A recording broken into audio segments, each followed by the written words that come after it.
We cannot substitute informal processes for what is a statutory right. That's what Cara Dermody is standing up for. That's what parents want.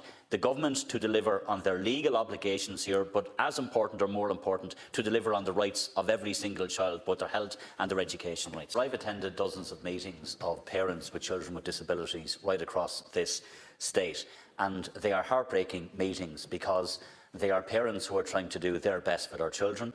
And it always struck me that what really drives them mad, and I don't blame them at all, is when they hear the government say, well, you don't really need an assessment to access services. You can access services without an assessment.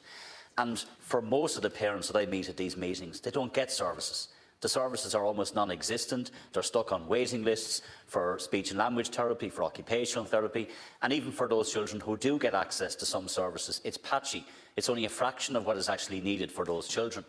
And all of that is really a distraction from the government's failure here, because the purpose of the original Act was to do two things. Was to first of all have an assessment of need process that was robust, that could determine the health and the educational needs of each and every child, and then allow the government to plan to provide the services which for most children they don't actually get. So they go hand in glove. And as Deputy Doherty said, because you couldn't do both, what you tried to do is circumvent the assessment of need process, come up with what I described as a yellow pack, downgraded version, a preliminary teams assessment they were called. You got caught out, parents brought you to the High Court, and you broke the law and have been breaking the law ever since.